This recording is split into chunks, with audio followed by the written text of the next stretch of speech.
সমাপ্তির প্রণয় পর্ব 11। আরাফাত সিকদার চিন্তিত বদনে দাঁড়িয়ে আছেন সারার ঘরের সামনে। একবার ভাবছেন ভেতরে যাবেন, আবারও কি মনে করে দাঁড়িয়ে পড়ছেন। কিছু সময় এমন দোনামোনা করার পর অবশেষে সিদ্ধান্ত নেন ভেতরে যাওয়ার। পরে যা হবে দেখা যাবে, তবে তার কথাটা বলা জরুরি। সারা এক কাত হয়ে শুয়ে ফোন দেখছিল। কারোর উপস্থিতি অনুভব করে সে ঘুরে তাকায়। দেখতে পায় তার বাবা এসেছে। বাবাকে দেখে হাসি মুখে বলে, বাবা তুমি এই সময়? এসো, বসো না। আরাফাত সিকদার বিছানার এক কোণে বসলেন এবং সারাকেও উঠে বসতে সহায়তা করলেন। সারা হেডবোর্ডে হেলান দিয়ে বসে।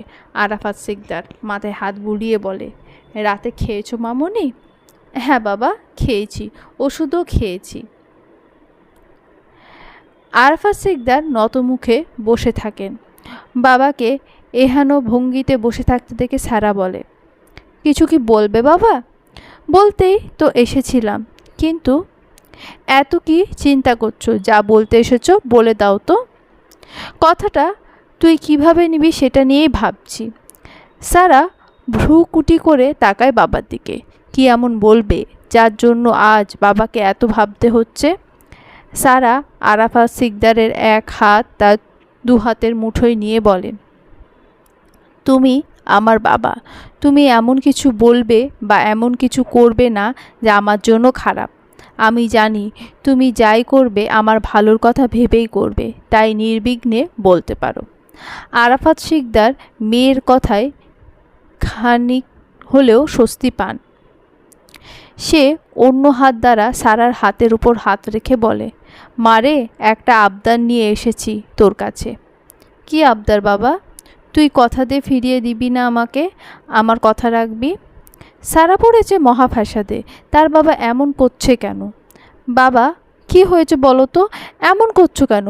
কি বলবে বলো তো? আগে বল আমার কথা রাখবি। আগে কথাটা তো বলো। না, আগে কথা দে। সারা মনে মনে খুবই বিরক্ত হয়, তবুও বাবার খুশির কথা ভেবে বলে, আচ্ছা রাখবো, এবার তো বলো। আসলে আমরা তোর জন্য মাশরাফিকে পছন্দ করেছি। মানে? মানে মাশরাফি আর তোর বিয়ের কথা ভাবছি। সারা ছিটকে হাত সরিয়ে নেয় বাবার হাতের মধ্যে থেকে। এসব কি বাবা? এটা তোমরা কিভাবে ভাবতে পারো? সে আমার বড় ভাইয়ের মতো। তাতে কি? আপন ভাই তো না। তুমি বুঝতে পারছো না, রামিম ভাই আর তাকে কখনো আলাদা চোখে দেখিনি। আর তাছাড়া আমার অবস্থা তোমাদের অজানা নয়। এরপরেও কিভাবে এইসব?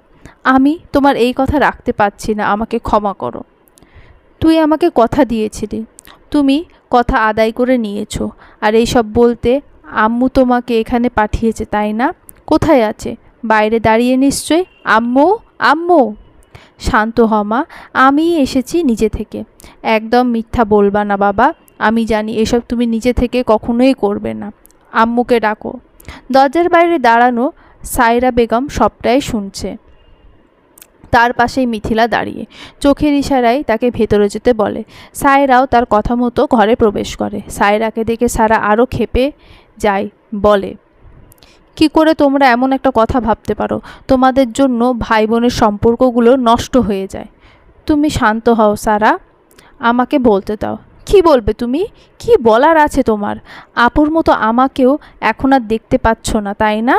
বড় মেয়েকে ঝুলিয়ে দিয়েছো বাচ্চা সমেত দ্বিগুণ বয়সী চাচাতো ভাইয়ের সাথে। সমস্যা ছিল কি ওর বাচ্চা হবে না তাই?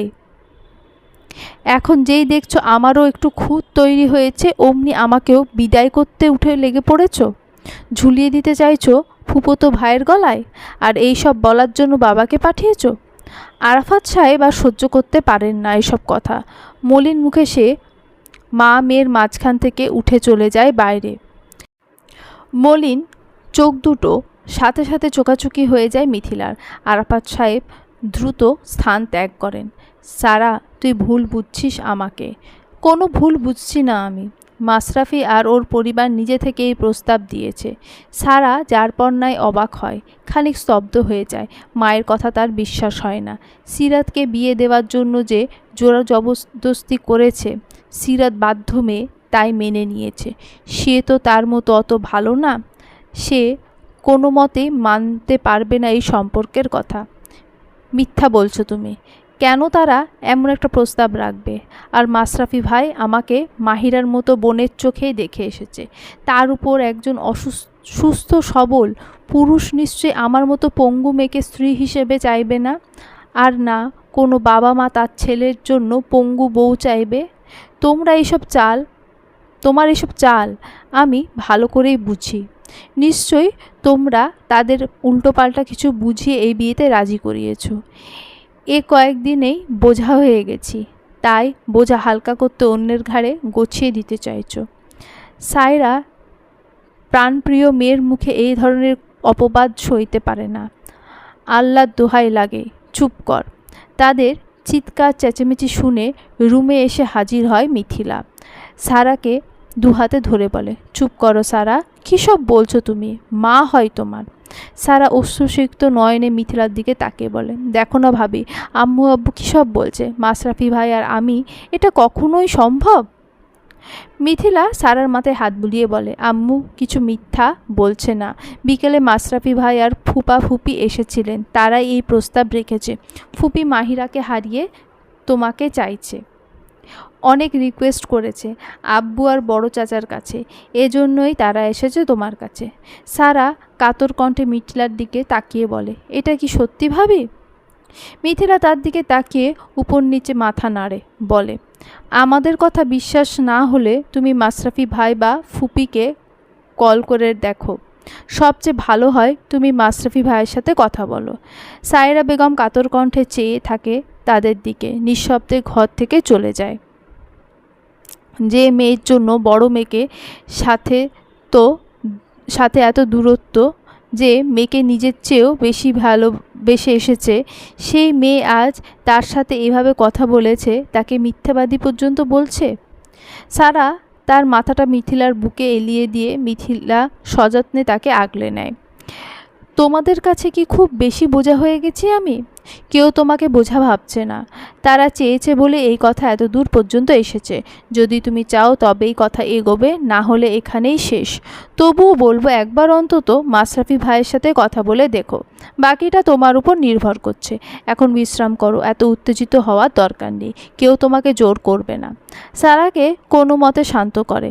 সারাকে ঠিকঠাক করে শুইয়ে দিয়ে চলে যায় মিথিলা। যাওয়ার পূর্বে বলে, হয়তো বিষয়টা মেনে নেওয়া তোমার জন্য কঠিন, তবুও বলবো মাশরাফি ভাই ভালো ছেলে, তুমি খুঁজেও তার মতো একটা ছেলে পাবে না। যথেষ্ট বুঝদার দায়িত্বশীল একটা ছেলে। তুমি বুদ্ধিমতী মেয়ে, আশা করি যে সিদ্ধান্ত নেবে ভেবেচিন্তেই নেবে। সারা তার কথার কোনো জবাব দেয় না, তার দৃষ্টি সিলিংয়ের দিকে নিবদ্ধ।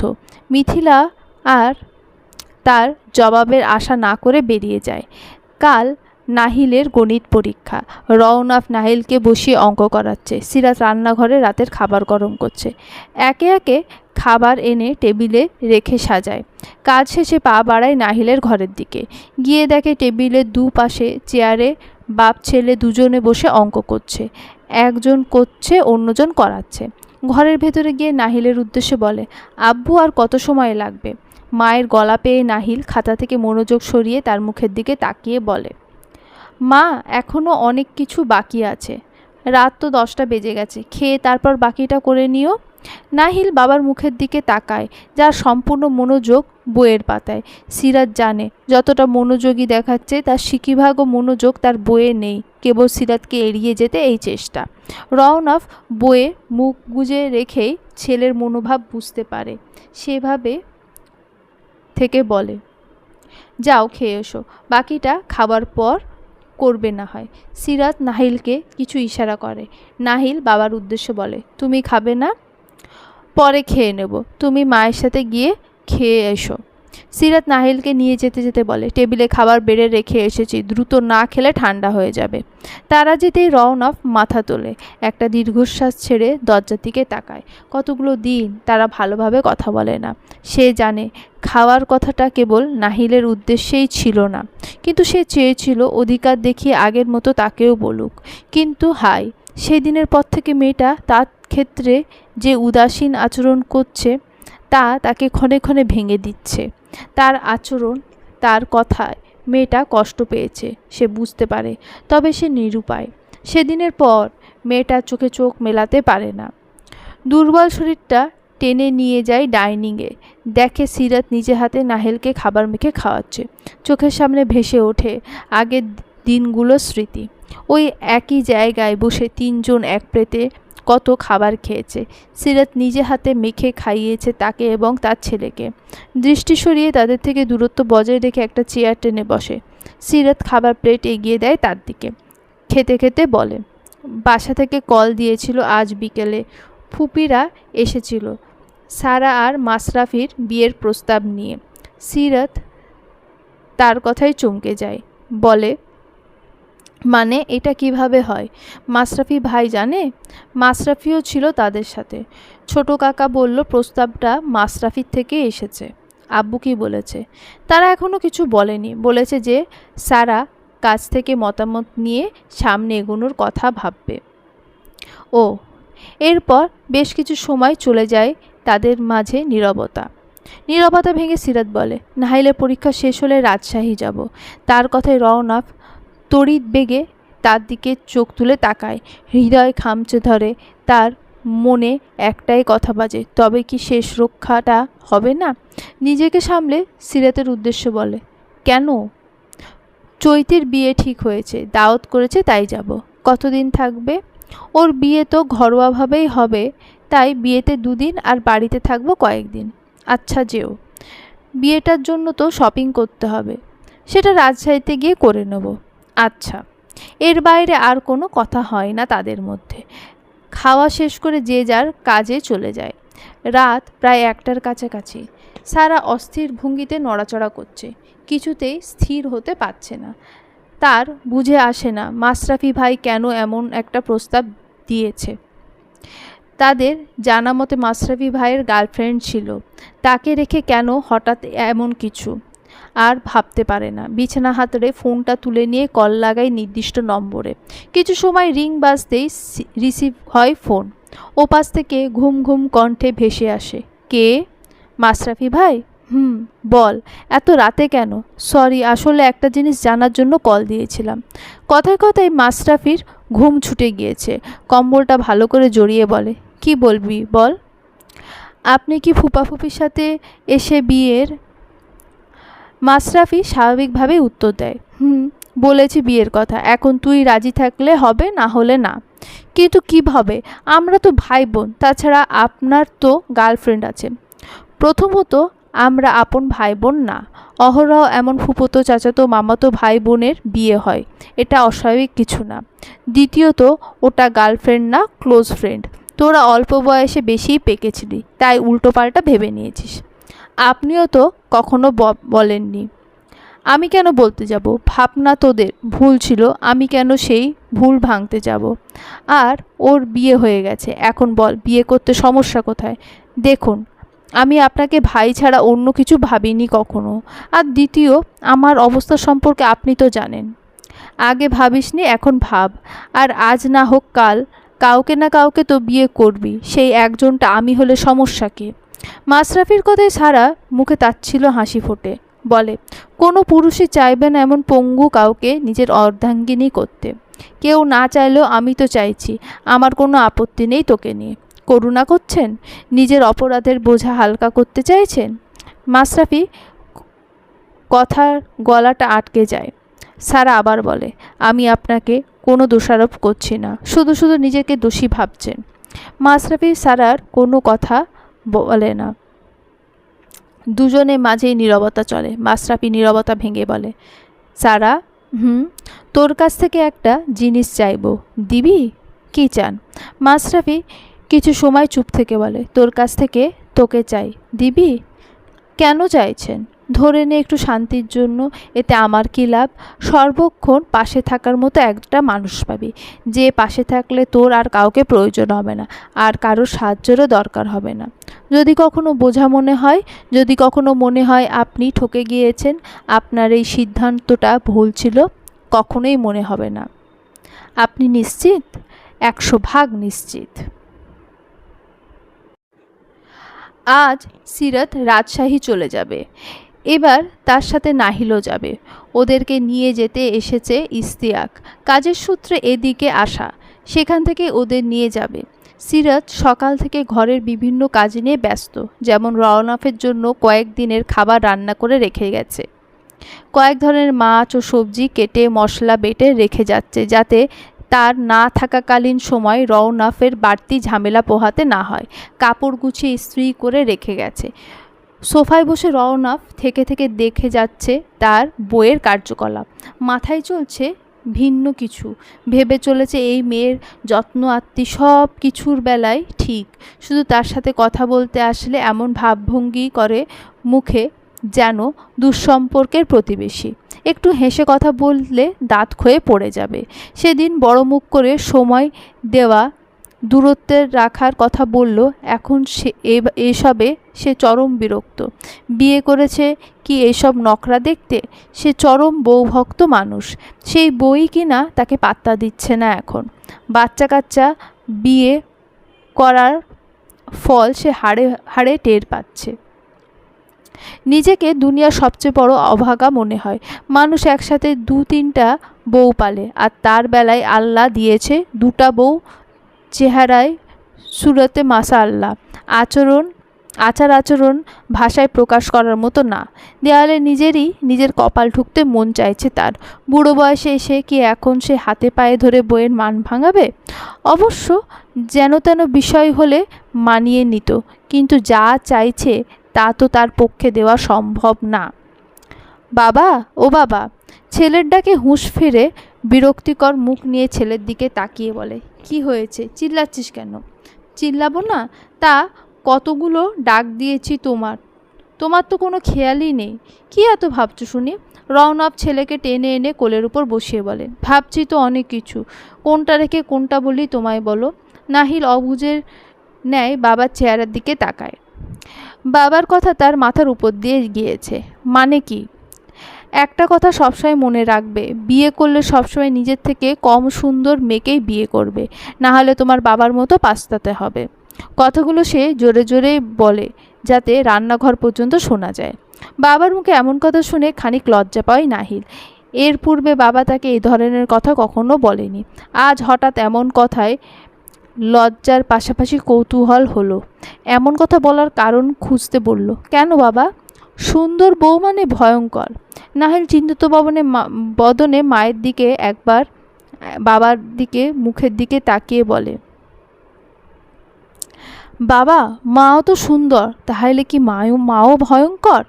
রওনক উপর নিচে মাথা নেড়ে সায় জানায়, বলে, অবশ্যই। কিন্তু কেন ভয়ঙ্কর? মা তো কত ভালো, কত খেয়াল রাখে আমার, কত সুন্দর মিষ্টি করে কথা বলে আমার সাথে। রওনক উদাস ভঙ্গিতে অন্যদিকে ফিরে বলে, তোমাকেই চোখে পড়ে শুধু, তার আমাকে তো বাসার আসবাবপত্র ছাড়া আর কিছু মনে হয় না। তুমি আসবাবপত্র? তাছাড়া কি, সোফার এক্সটেনশন ভার্সন। সেটা আবার কি? সেটা তোমার বুঝে কাজ নেই, শুধু যতটুকু বলছি ততটুকুই মাথায় রেখো। নাহিল এত সময় পর কিছু আন্দাজ করে বিজ্ঞান ন্যায় প্রশ্ন করে, বাবা, মা কি তোমার উপর রেগে আছে?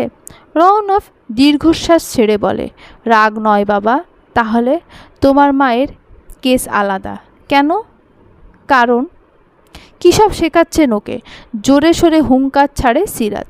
রওনক ও নাহিল দুজনেই হকচকিয়ে যায়। সামনে তাকাতেই চোখে পড়ে চোখ মুখ শক্ত করে দাঁড়ানো সিরাতের দিকে। সে অনেকক্ষণ ধরে রান্নাঘরে বসে বাপ ছেলের এসব আজাইরা আলাপ শুনে যাচ্ছে আর অবাক হচ্ছে। রওনক যেমন ধাঁচের মানুষ, তাতে নিজের ছেলের সাথে এ ধরনের কথা বলাটা তার অস্বাভাবিক লাগছে, পাশাপাশি বিরক্তিকর। বোধবুদ্ধি সব লোক পেয়েছে নাকি লোকটার? কি শেখাচ্ছ? মানে এসব কী ধরনের কথা? ও একটা বাচ্চা, ওর সামনে এইসব বলছেন কেন? এখন থেকেই শিখিয়ে রাখছি যাতে ভবিষ্যতে সমস্যা না হয়। মাথা গেছে আপনার? নাহিল একবার মা তো আরেকবার বাবাকে দেখছে, তার চোখে প্রখর কৌতূহল। ছেলের এমন কৌতূহল দেখে সিরাত এবার নজর দেয় তার দিকে। আব্বু, তুমি তোমার ঘরে যাও, দেখো সব ঠিকঠাক নেওয়া হয়েছে কিনা। নাহিল বাবার দিকে তাকায়। রওনক চোখের ইশারায় সম্মতি দিলে সে সেখান থেকে চলে যায়। এবার সিরাত বলে, সমস্যা কি আপনার? কি সমস্যা? মানে বুদ্ধি কি হাঁটুতে গিয়ে ঠেকেছে? মানে আমার বুঝে আসে না, মানুষের বুদ্ধি কতখানি লোভ পেলে ছেলের কাছে বইয়ের নামে সমালোচনা করে, আবার বলে সুন্দর মেয়ে বিয়ে না করতে, তারা স্বামীকে আসবাবপত্র মনে করে, আর কি পাত্তা দেয় না। তো ভুল কি কিছু বলেছি? না, ভুল বলবেন কেন আপনি? আপনি তো সবসময় ঠিকই বলেন। আর কি আমাকে বিয়ে করে পস্তাচ্ছেন? রওনক তার কথায় কোনো পাত্তা না দিয়ে অন্যদিকে মুখ ঘুরিয়ে বসে আছে। ভাবখানা এমন, সে শোনেইনি তার কথা। সিরাত তার এহেন আচরণে যারপন্নায় বিরক্ত। আপনার 7 পুরুষের কপাল যে আমার বাপ আপনাকে মেয়ে দিয়েছে। আপনার মতো বুড়োর সাথে বুড়িই মানায়। প্রাপ্যর থেকে বেশি কিছু পেয়ে গেলে মানুষ তার কদর করে না। এই, একদম বুড়ো বলবে না আমাকে। মেয়ে দেওয়ার জন্য কত বাপ বসে আছে জানো? তোমার কপাল ভালো যে এত এত মেয়ের মাঝে তুমি আমাকে পেয়েছো। তোমার তো সকাল বিকেল শুকরিয়া করা উচিত, কিন্তু তুমি তো পাত্তাই দিচ্ছ না। আমার পাত্তা দেওয়া না দেওয়ায় কিছু যায় আসে আপনার? আমার তো মনে হয় না কিছু আসে যায়। দিব্যি শান্তিতে আছেন আপনি, যত জ্বালাই তো আমি আছি। এমন একটা জায়গায় এসে আটকে গেছি যে না পাচ্ছি গিলতে, না পাচ্ছি ফেলতে। কী সব বলছো? আমাকে দেখে মনে হচ্ছে শান্তিতে আছি? নেই শান্তিতে? কানের কাছে ঘ্যান ঘ্যান শুনতে হচ্ছে না? আর রাজশাহী গেলে তো আরও শান্তিতে থাকবেন, তখন চোখের সামনেও দেখতে হবে না। একটু বেশিই বলছো না? আমি কথাগুলো মজা করেই বলেছি, তুমি কেন সেগুলোকে ধরে সিরিয়াস হচ্ছ? শান্তি কোথায় দেখছো? আমার শান্তি কেড়ে নিয়ে বলছো খুব শান্তি পাচ্ছি। সিরাত তার কথার কোনো জবাব দেয় না। রওনক সোফা থেকে উঠে তার দিকে 2 পা এগিয়ে মুখোমুখি ঝুঁকে যায়। সিরাত একটু হাঁসফাঁস করে ওঠে, নজর এদিক সেদিক ঘোরায়। রওনক তা দেখে হেসে বলে, ভয় নেই, ছুঁয়ে দেব না। শুধু একবার চোখে চোখ রাখো, একবার পড়ে দেখো সেই চোখের ভাষা। তোমার এই দূরত্ব কতখানি পোড়ায় আমাকে। শুনতে ছেলেমানুষি লাগলেও এটাই সত্যি। তোমার বুক ছাড়া ঘুমোতে আজকাল খুব কষ্ট হয়। এত কাছে থেকেও একটু পাশে বসতে পারি না, ছুঁয়ে দেখতে পারি না ভালো করে, কথা পর্যন্ত বলতে পারি না। এই যন্ত্রণা তুমি বোঝো? সিরাত এবার আর এক ধাপ সামনে এগিয়ে রওনকের চোখে চোখ রেখে বলে, একটা মেয়ের জীবনে আসা প্রথম পুরুষ তার স্বামী, যে কিনা তাকে ভালোবাসে না, কেবল নিজের স্বস্তি ও সুখ মনে করে। দিনের পর দিন ভালোবাসা ছাড়া স্পর্শগুলো গায়ে মাখা কতটা যন্ত্রণার, এটা আপনি বোঝেন? ভালোবাসা নামক স্বীকৃতিটাই কি সব? এই যে তোমাকে এত যত্নে রাখি, এত আদরে রাখি, এরপরও কি ভালোবাসি ভালোবাসি মুখে বলতে হবে? হয়তো আপনার মনে হবে আমি তো সব জেনেই বিয়েটা করেছি, তাহলে এখন কেন এমন করছি? আমরা মানুষরা অনেক লোভী, যত পাই আরও চাই। আমার অবস্থাও তেমন। আমি সব পেয়েছি, যেটা পাইনি ওটা এখন পাওয়ার জন্য মরিয়া হয়ে উঠেছি। এইসবটাই বোকামি, অল্প বয়সের পাগলামি। কিন্তু একটা কথা কি জানেন? নারী তার জীবনে আসা প্রথম পুরুষকে অনেক বেশি এক্সপেকটেশন রাখে।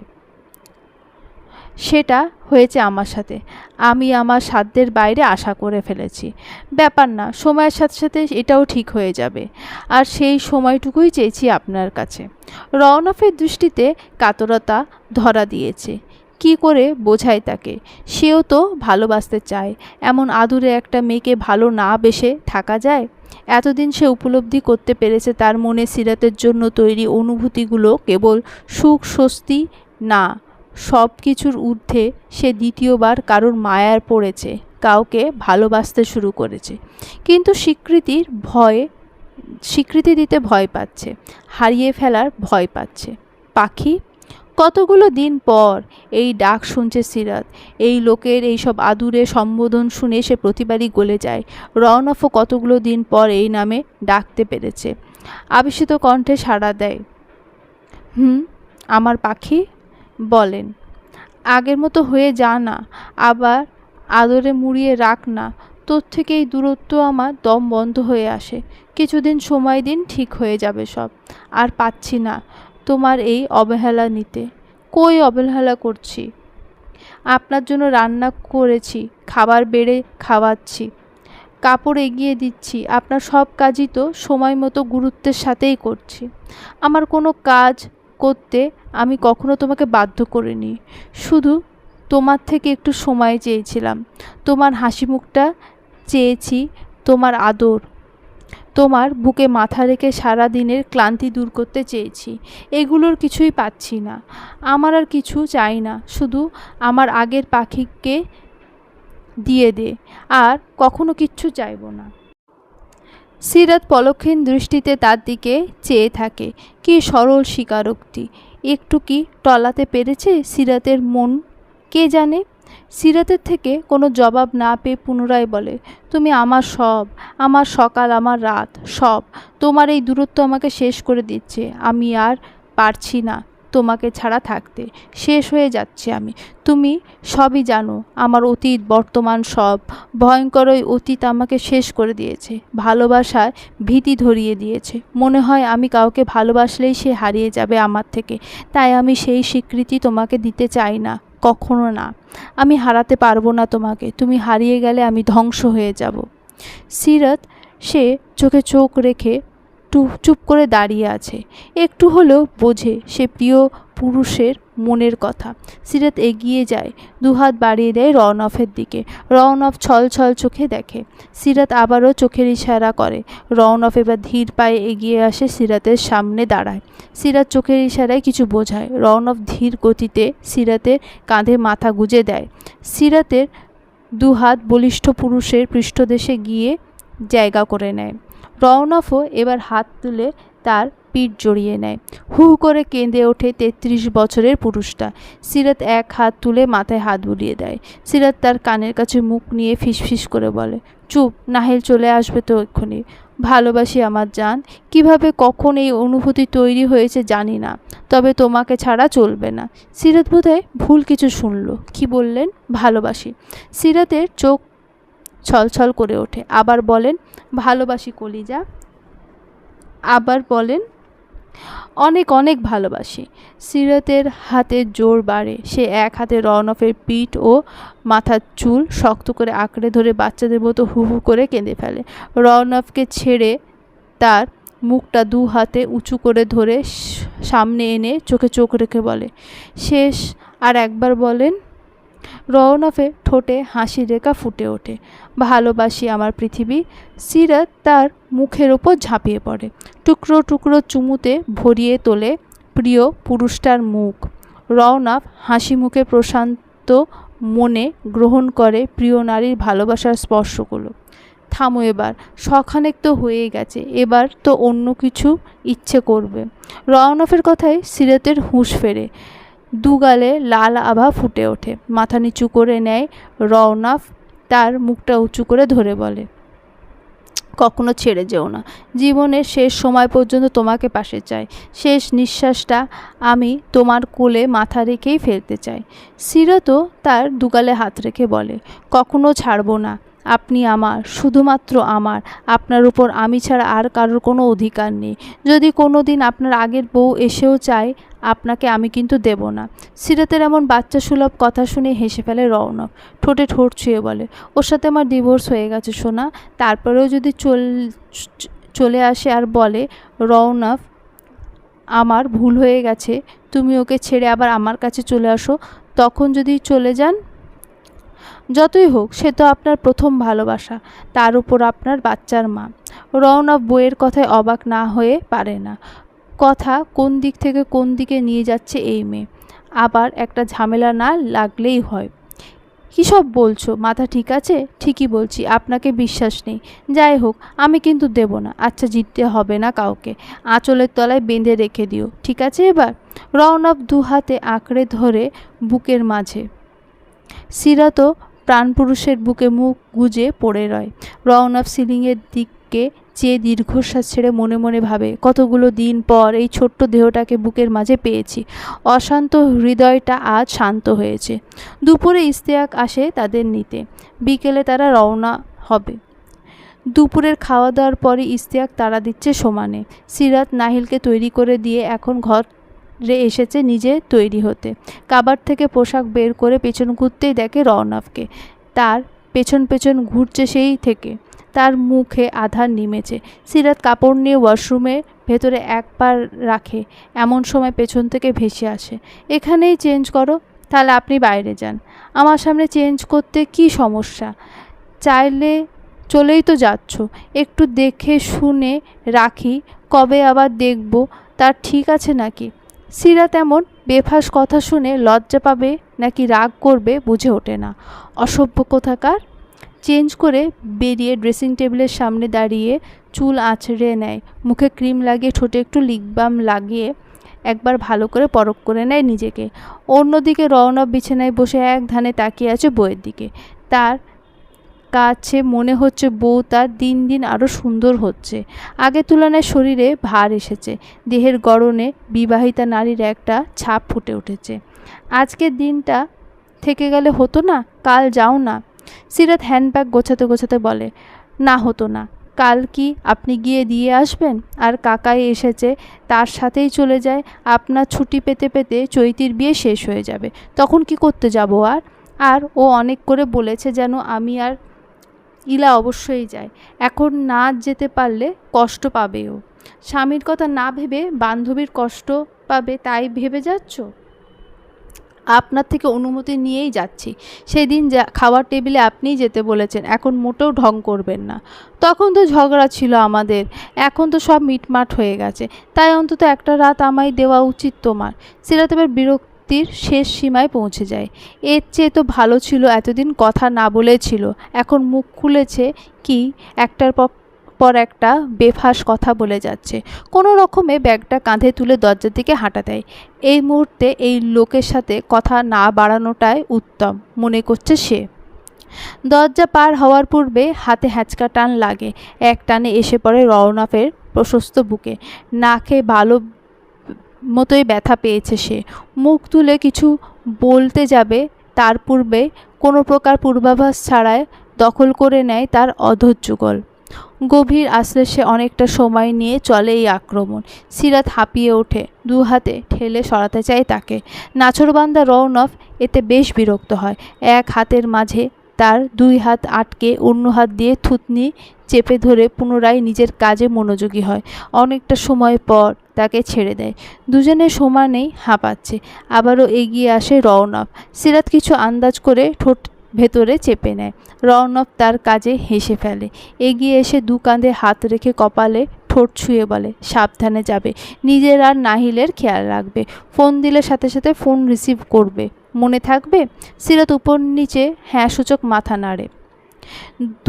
দুজনের দিকে চেয়ে থাকে কিছু সময়। এবার দূরত্ব ঘুচিয়ে সিরাত এগিয়ে আসে তার দিকে। পায়ের আঙ্গুলের ওপর ভর দিয়ে রওনকের কাঁধে হাত রেখে তার মুখটা নিচে নামায়। হালকা করে ঠোঁটে ঠোঁট ছুঁয়ে বলে, আপনিও সাবধানে থাকবেন। আমার স্বামীকে আমি আপনার দায়িত্বে রেখে গেলাম, ফিরে এসে যেন এভাবেই পাই। রওনকও বাধ্য স্বামীর ন্যায় মাথা নাড়ে। দুজনে একত্রে ঘর থেকে বেরিয়ে আসে। বসার ঘরে নাহিল ও ইশতিয়াক তাদের অপেক্ষায় বসে আছে। ইশতিয়াক লাগেজ নিয়ে বেরিয়ে যায়।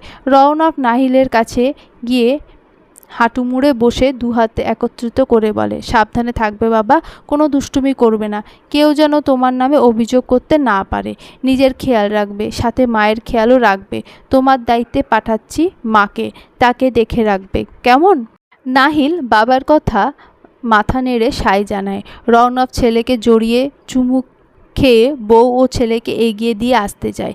গাড়িতে তুলে দিয়ে তত সময় অপেক্ষা করে যতক্ষণ না গাড়িটা চোখের আড়াল হয়। চলবে।